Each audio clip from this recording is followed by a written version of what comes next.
బీసీలకు 42% రిజర్వేషన్లు పెంచుతూ ప్రభుత్వం జారీ చేసిన జీవోకు వ్యతిరేకంగా న్యాయపరమైన సమస్యలు సృష్టించి బలహీన వర్గాల నోటికాడి ముద్ద లాగొద్దని బీసీ సంక్షేమం రవాణా శాఖ మంత్రి పొన్నం ప్రభాకర్ కోరారు. బీసీలకు రిజర్వేషన్లు ఇవ్వడం వల్ల ఎస్సీ ఎస్టీలకు రాజ్యాంగబద్దంగా వచ్చిన రిజర్వేషన్లకు ఎలాంటి ఇబ్బందులు ఉండవన్నారు. గతంలో ఆర్థికంగా వెనుకబడిన వర్గాలకు ఈడబ్ల్యూఎస్ కేంద్రం 10% రిజర్వేషన్లు ఇచ్చినప్పుడు ఎవరు వ్యతిరేకించలేదని అన్నారు. ఒకవేళ రాష్ట్రాలు పంపిన ప్రతిపాదనలు గవర్నర్, రాష్ట్రపతి దగ్గర పెండింగ్ లో ఉంటే ఆ ప్రతిపాదనల్ని అమలు చేసుకోవచ్చని ఇటీవల తమిళనాడు కోర్టు తీర్పుపై సైతం ఇదే విషయాన్ని స్పష్టం చేసిందని గుర్తు చేశారు. గవర్నర్లు, రాష్ట్రపతులు ఒకవేళ రాష్ట్రాల ప్రతిపాదనలు పెండింగ్ లో ఉంటే ఇటు టీమ్స్ వాటిని అమలు చేసుకోవచ్చు అనేటువంటి చెప్పిన దాని ప్రకారంగా, ఆ ప్రియాంబుల్ ప్రకారంగా ఇవాళ రాష్ట్ర ప్రభుత్వం తెలంగాణ గెజిట్ నెంబర్ ఆ చట్టం 3(4) ప్రకారంగా 42% రిజర్వేషన్లకు సంబంధించి చట్టం జీవో తీసుకొచ్చడం, జీవో నెంబర్ 9 ద్వారా.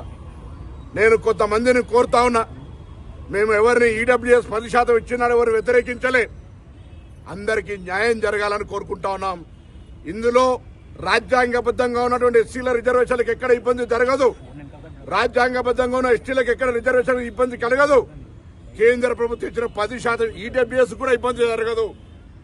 మా హక్కు కోసం మేమేదో ప్రాధాయపడి ప్రభుత్వం రాహుల్ గాంధీ గారి మాట ప్రకారంగా గౌరవ ముఖ్యమంత్రి రేవంత్ రెడ్డి గారి ప్రజాపాలన ప్రభుత్వం నిర్ణయం తీసుకుంటే ఆ నోటిగాడి ముద్దను కొట్టే ప్రయత్నం జరుగుతుంది. దయచేసి నేను కోర్టులకు ఎదులొద్దనను, న్యాయస్థానాల పట్ల గౌరవం ఉంది.